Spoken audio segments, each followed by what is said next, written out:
আগামী 11 আগস্ট অর্থাৎ শুক্রবার জুমা নামাজের পরে ঢাকা মহানগরে উত্তরে এবং দক্ষিণে আপনার দুটি গণমিছিল হবে। ফখরুলের মাথা শেষ, রেজবির অবস্থা দেখেন, পাগল হয়ে গেছে, পাবনা ভর্তি করতে হবে। আমানুল্লাহ আমানের অবস্থা কি? তার পেশার এমন কায়দায় বাড়ছে। আসসালামু আলাইকুম, আপনারা সবাই কেমন আছেন? আশা করছি সবাই ভালো আছেন। তো আমি আপনাদের কাছে দেখাবো আগামী শুক্রবার গণমিছিলের ডাক দিলেন মির্জা ফখরুল ইসলাম আলমগীর। কিন্তু মির্জা ফখরুল ইসলাম আলমগীর কেন গণমিছিলের ডাক দিলেন আপনারা এই ভিডিওটি দেখলে বুঝতে পারবেন। আর এইদিকে মির্জা ফখরুল ইসলাম আলমগীর আর রুহুল কবির রিজভীকে নিয়ে একই বললেন আওয়ামী লীগের এক কর্মী, যা আপনারা শুনলে অবাক হয়ে যাবেন। তো আমি আপনাদের কাছে এই দুটি ভিডিও ফর্মসাকারে দেখাবো। তো আজকের ভিডিওটি অত্যন্ত গুরুত্বপূর্ণ। তো আমি আশা করবো যে আপনারা এই সম্পূর্ণ ভিডিওটি দেখবেন, আর এই সম্পূর্ণ ভিডিওটি দেখলেই বিস্তারিত জানতে পারবেন। আর এই ভিডিওটি দেখানোর আগে আপনাদের কাছে আমার ছোট্ট একটি রিকোয়েস্ট, আপনারা যদি আমার চ্যানেলে নতুন হয়ে থাকেন তাহলে একটু নিত্য আপডেট নিউজ সবার আগে পেতে আমার এই চ্যানেলটি সাবস্ক্রাইব করে আমার সাথেই থাকুন। আর এখন চলুন আমরা প্রথমে দেখে আসি মির্জা ফখরুল ইসলাম আলমগীর কেন গণমিছিলের ডাক দিলেন সেই ভিডিওটি। আমাদের পরবর্তী যে আন্দোলন কর্মসূচি সেটা আমি এখন আপনাদের সামনে ঘোষণা করছি। আগামী 11 আগস্ট অর্থাৎ শুক্রবার জুমা নামাজের পরে ঢাকা মহানগরে উত্তরে এবং দক্ষিণে আপনার দুটি গণমিছিল হবে। এই এক দফার দাবিতে দুটো গণমিছিল, এটা হচ্ছে আমাদের নেক্সট প্রোগ্রাম 11 তারিখে। এটা হচ্ছে শুক্রবার বা জুমা অর্থাৎ প্রায় 2টার পরে। এবং আমরা আশা করব এই কর্মসূচিতে সরকার কোনো বাধা প্রদান করবেন না। যদি বাধা প্রদান করেন তার দায় দায়িত্ব সম্পূর্ণ সরকারকেই বহন করতে হবে। আপনাদের এই আন্দোলনকে মাননীয় প্রধানমন্ত্রী বলছেন আপনারা মানুষকে জিম্মি করে আন্দোলনের মানুষকে জিম্মি করছেন এবং মানুষকে হত্যা এবং অগ্নি সন্ত্রাসী হচ্ছে। আপনারা খুব ভালো করে দেখছেন প্রধানমন্ত্রী কতটা সত্য বলেছেন, এটা আপনারাই ভালো বলতে পারবেন।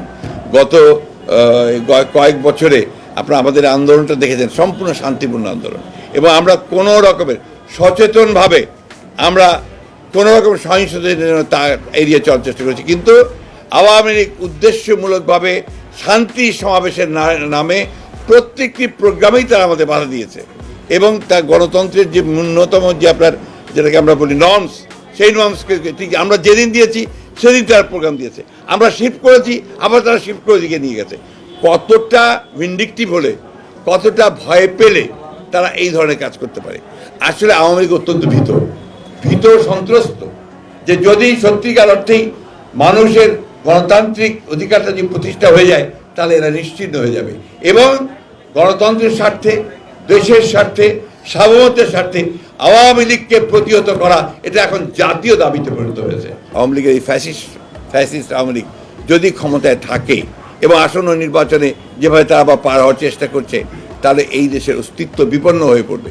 গণতন্ত্র তো বিপন্ন হয়েছেই, দেশের অস্তিত্ব বিপন্ন হবে। জনগণকে দমন করার কোনো সুযোগ নাই, কারণ জনগণের আন্দোলনে ইতিমধ্যে পরিণত হয়েছে, জনগণের দাবিতে পরিণত হয়েছে।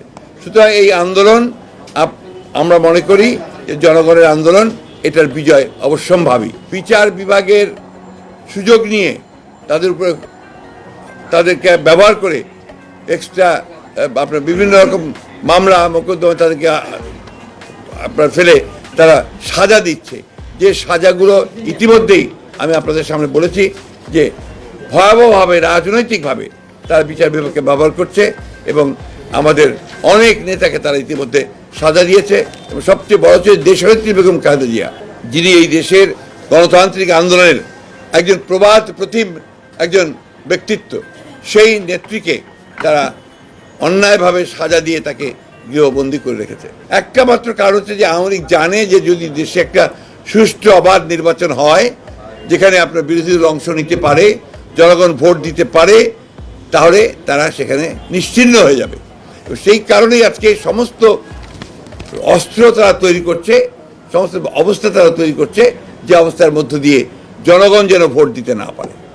এবং আপনারা দেখেছেন যে 2টা নির্বাচন করেছে, ফাঁকা মাঠে তারা জোর করে সমস্ত দখল করে নিয়ে গেছে।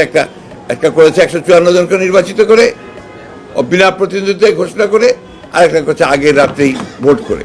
আর এখন ওই ভোট কেন্দ্রে 5% মানুষও যায় না, কারণ ভোট ব্যবস্থার উপরেই, নির্বাচন ব্যবস্থার উপরেই মানুষের অনীহা এসে গেছে। রাজপথে ফের ঘুরে দাঁড়াতে চাচ্ছে বিএনপি। ঢাকার প্রবেশ মুখে ব্যর্থ কর্মসূচির পর আগামীকাল শুক্রবার মহানগরীর দুই অংশে পৃথক গণমিছিলের মাধ্যমে শক্তির জানান দেওয়ার প্রস্তুতি নিচ্ছে বিএনপি। একই দিন সমমনা রাজনৈতিক দলগুলো ঢাকায় পৃথক কর্মসূচি পালন করবে। এখান থেকেই পরবর্তী কর্মসূচি ঘোষণা করবে বিএনপি। সরকার পতনের এক দফা আন্দোলনে টানা 12 দিন বিরতি দিয়ে সরকার বিরোধী যুগপথ আন্দোলনে ধারাবাহিকভাবে মাঠে নামছে দলটি। রাজপথ নিয়ন্ত্রণে নিতে প্রতি সপ্তাহে এমন অন্তত 2 দিন মাঠে থাকার প্রাথমিক কৌশল নিয়ে এগোচ্ছে তারা। এবার কোনো অবহেলা কিংবা দায়িত্বহীনতা নয়, যে কোনো পরিস্থিতিতে মাঠে থেকেই কর্মসূচি সফল করতে চান তারা। নেতাকর্মীকে নতুন উদ্যমে চাঙ্গা করতে নেওয়া হয়েছে এ কৌশল। বিএনপি নেতারা জানান, গত 29 জুলাই অবস্থান কর্মসূচি থেকে তারা বেশ কিছু অর্জন করেছেন। এতে যেমন নেতাদের মধ্যে সমন্বয়হীনতা, দায়িত্বে অবহেলা, কোন্দলের মতো বিষয়গুলো প্রকাশ্যে আসে, তেমনি আবার সরকারের কঠোর অবস্থানে আইনশৃঙ্খলা বাহিনীর অতিরিক্ত বল প্রয়োগের বিষয়ও সারা বিশ্বে প্রকাশ পায়। নিজেদের ভুল থেকে শিক্ষা নিয়ে নেতারা আগামীতে পথ চলতে চান। একই রকম ভুল যাতে আগামীতে না হয় সেদিকে কঠোর নজর দেওয়া হচ্ছে। নেতারা জানান, এবার রাজপথে থেকে নেতৃত্ব দিয়ে আন্দোলনকে সংগঠিত করা, সফল করার প্রচেষ্টাই থাকবে তাদের। জানা গেছে, টানা কয়েকদিনের বিরতির পর ঘোষিত নতুন কর্মসূচি বাস্তবায়নে সর্বোচ্চ শক্তি নিয়োগ করছে বিএনপি। নেতারা জানান, কর্মসূচি সফল করতে এরই মধ্যে দায়িত্ব বন্টন করে দেওয়া হয়েছে, নিয়মিত প্রস্তুতি সভা ও মত বিনিময় করা হচ্ছে।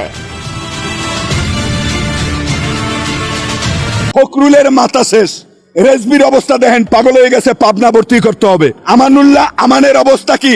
তার প্রেসার এমন কায়দায় বাড়ছে, সব সময় সে প্রেসারের ওষুধ খায়। উলি পোকার পাকনা গজায় মরিবার তরে। বিএনপির অবস্থা এখন সেই রকম। তাই আমি মনে করি জাতির জনক বঙ্গবন্ধু শেখ মুজিবুর রহমান উনি ছিলেন, আজকে উনি আমাদের মাঝে নাই, কিন্তু ওনার আদর্শ কিন্তু আমাদের ভিতরে এখনো প্রতিষ্ঠিত আছে। তাই জাতির জনক বঙ্গবন্ধুর নাম যতদিন এই দেশে থাকবে, অতদিন বাংলাদেশ আওয়ামী লীগ ক্ষমতায় থাকুক, এইটাই আমরা চাই। আমরা বাঙালি সাধারণ নাগরিক হিসাবে বাংলাদেশ আওয়ামী লীগ একটা গণতান্ত্রিক দল, একটা রাজনৈতিক দল, একটা নির্বাচনমুখী দল, জাতির কল্যাণের জন্য কাজ করে। আওয়ামী লীগকে যদি কেউ ভোট দেয়, সে কোনোদিন বিফলে যায় না, কিছু না কিছু হইলে পায়। আপনি তার প্রমাণ যদি আমার কাছে প্রশ্ন করেন, আমি এখন থেকে 6 মাস যদি আপনার প্রমাণ দেই, তারপর আমি শেষ করতে পারবো না। দেখেন, আশ্রয় প্রকল্প এই আওয়ামী লীগকে ভোট দিয়ে মানুষ পেয়েছে। আমি যদি বলি এই পদ্মা ব্রিজ, এই আওয়ামী লীগকে ভোট দিয়ে মানুষ পেয়েছে। আমি যদি বলি ঢাকা শহরে রং বিরঙ্গের ফ্লাইওভার, এই আওয়ামী লীগকে মানুষ ভোট দিয়ে পেয়েছে। আমি যদি বলি কর্ণফুলী টানেল, এই আওয়ামী লীগকে ভোট দিয়ে মানুষ পেয়েছে। আমি যদি বলি সেই মাদার বাড়ি, পায়রা বন্দর সহকারে পটুয়াখালী, যদি বলি এগুলা এই আওয়ামী লীগকে ভোট দিয়ে মানুষ পেয়েছে। আমি যদি বলি ঘরে ঘরে বিদ্যুৎ, এগুলো এই আওয়ামী লীগকে ভোট দিয়ে মানুষ পেয়েছে।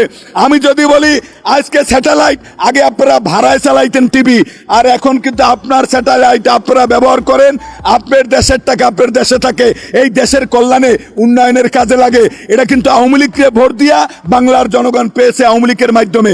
তাই আমি বলি, আওয়ামী লীগ দেয় কি? বয়স্ক ভাতা দেয়, আওয়ামী লীগ বিধবা ভাতা দেয়, আওয়ামী লীগ কিন্তু প্রতিবন্ধী ভাতা দেয়, আওয়ামী লীগ কিন্তু দেখছেন অসহায় মানুষকে খুঁজে খুঁজে আশ্রয় কেন্দ্র দেয়। আওয়ামী লীগ এমন একটা দল, আওয়ামী লীগকে ভোট দিলে কেউ কোনোদিন বঞ্চিত হয় না। আমি আব্দুর রাজ্জাক, আমি যেখানে যে অবস্থায় থাকি, কি করি, আমার মিডিয়ায় প্রশ্ন করে, ভাই আপনি কি পাইছেন?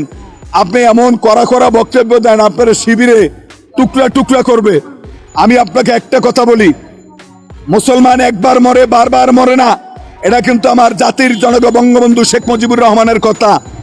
তাই কিন্তু বঙ্গবন্ধু একজন পূর্ণ মুমিন মুসলমান, সে কিন্তু বলেছিলেন এবারের সংগ্রাম মুক্তির সংগ্রাম, রক্ত যখন দিয়েছি রক্ত আরো দেবো, এ দেশকে মুক্ত করে ছাড়বো ইনশাল্লাহ। সে কিন্তু আল্লাহর নাম বলে নাই। তাই উনি পূর্ণ মুসলমান, পূর্ণ একজন মুমিন।